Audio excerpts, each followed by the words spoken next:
হযরত আব্বাসে বুঝিলিছইল যে তাইতে নত ধারণা করডা আমার 100 উট কি তৈব কইলা নেও কি লইয়া কম দামে বলে কত কম দামে দিবাই যেমন তাইন কইছেন 60 টাকা তারা কইছে না আমরা 5 টাকার উপরে উঠতে পারতাম না বুঝলানি এখন তো সুদ আরাম পুঞ্জি নাই এখন আব্বাসে 60 টাকা কইলে তারা 2 টাকা কইব আব্বাসে 2 টাকা কইলে তারা 8 আনা কইব কইবুন না সব কারবারিয়ে চায় লইতে কারবার করত আচ্ছা না মিছা ওই সময় আব্বাসে মনে মনে কইলাম তুমি তাই মনে করতে আমার উটোর গাড়ি কিতা করমু আমি তো লসে বেচা লাগবো তুমি তাই নতা চিন্তা করতে ওই হিসাবে আমার কম দাম করায় যাও আল্লাহ আয়াত নাজিল হয়ে গেছে সুদ হারাম এখন আমি আর ইটা খারবারও আমারও তো আর মন যাইতো না কারণ আল্লাহর কালাম মুল্লাত নাজিল হয়ে গেছে তুমি তাই চিন্তা করতে কমে নিতায় আর না নিতায় কিলা তাও একটা ভিতরে খালি খলল মলল খরের যার একটা উয়ামা আছে তো আর ডরারায় আব্বাসর কিতো হইতো আব্বাসর দিল আল্লাহ দেখের যাও 60 টাকার জায়গা 6 টাকা 5 টাকা দেয় ফেললাই না 3 টাকাও না যত বেশ আমি কইমু তুমি দিন কমাইয়া কইবাই যাও আমি মদিনার সারা গরিবর লাগি আমার রাস্তা উঠোর গাড়ি আমি আল্লাহ হস্তে দান করে দিলি আব্বাস আটকিছে নি মাথা না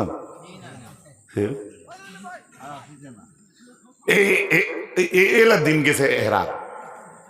আমরা কিতাত আছি এরপরে মেরাজর রাইত নবী দিয়ে দেখলাম সাহেব আমাইতরা বারোইতরা আর জিবরিল রে জিগে লেখারা বলে এটা আপনার উন্মত সুদকুর সূর্য রাখায় তারা এখন ফেট এখন গরো লাগায় ইমাম ইবনে কাসির বলেন ওমা ইয়ানফাউ ইবাদাহু ফায়ুবিহুহু লাহুম ওমা ইয়াদুররুহুম ফায়ানহাহুম আনহু ওয়া হুয়া আরহামু বিহিম মিনাল ওয়ালিদাতি বিওয়ালাদিহা তিফলা এটা কঠিন আছে বাবা নিজের শাড়ি উড়ি না তবে এটা কঠিন আছে যে ওমা ইয়ানফাউ ইবাদাহু ইমাম ইবনে কাসিরের ব্যাখ্যার মাঝে আনছো না নিয়া কইতরা তারা যে কইছিল সুদ বেচা কিনার মতো তারা কইছে না নি মাতো কেন যদি কিয়াসে আল্লাহ কইতা আখল দিয়ে আল্লাহ যদি কোরআন নাজিল করতা দুনিয়ার কোনো মানুষের আখলে তাহলে তারা জেলা কইছে সুদ বেচা কিনার মতো তে আল্লাহ কইছেন আহাল্লাহুল বায়আ ও হারামার রিবা অর্থাৎ বেচা কিনা হালাল আর সুদ হারাম যদি কিয়াসের ভিত্তিক দিয়া কইতা দুনিয়ার রুল অনুযায়ী কিয়াস দিয়ে যদি আল্লাহ কোরআন আয়াত কইতা তাহলে তো আল্লাহ কইলা মানে আহাল্লাহুর রিবা ও হারামাল বয়আ অর্থাৎ সুদ হালাল আর বেচা কিনা হারাম আমি কি বুঝাইতে পারছি কারণ তারার ধারণা ওলা আসলো তারা কইছে ইন্নামাল বাইউ মিসলুর রিবা বেচা কিনা তো সুদের মতো আমরা সুদ ছাড়তাম কি আর ইমাম ইবনে কাসিরের ব্যাখ্যার মাঝে আনছেন আল্লাহর কেউ কিছু শিখিয়ে দেওয়া লাগেনি জি মাতক্কা না আমি তো আপনার গরর ছেলে রে বা আল্লাহরে আমরা শিখিয়ে দেওয়া লাগবো নি ইমাম ইবনে কাসিরে কইছেন যে আল্লাহ মানুষের উপকারী যেটা সেটা আল্লাহ মানুষের দেন আর যেটা মানুষের বিপদ আনবো এটা তাকে আল্লাহ নিষেধ করেন সুবহানাল্লাহ কথা ঠিক না বেটি এরপরে আল্লাহ এই তাফসীরের মাঝে লেখছেন আল্লাহ কতখান মানুষের উপরে দয়াবান আল্লাহ মানুষের বালা চায় আল্লাহ মানুষের বুড়া চায় না ওয়া হুয়া আরহামু বিহিম মিনাল ওয়ালিদাতি বিওয়ালাদিহা তিফলা ছোট বাচ্চারে একজন মায়ে যতখান মায়া করেন নেন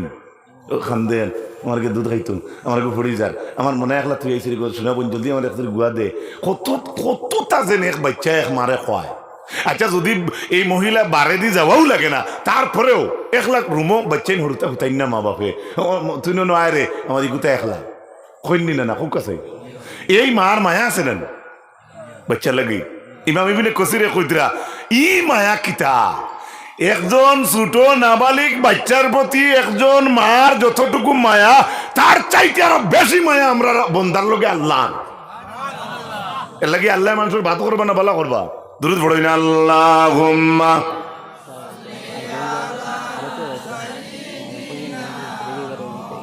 আচ্ছা আমি কয়টা বলুন তো ভালো আছে আচ্ছা তাহলে বয়ান করবেন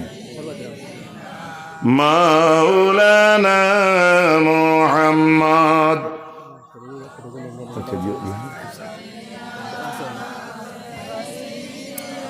মাওলানা মুহাম্মদ সাইয়্যিদিনা মাওলানা। এর আল্লাহর হাবিব আকা আলাইহিস সালাতু ওয়াস সালামের মায়ের উম্মত হল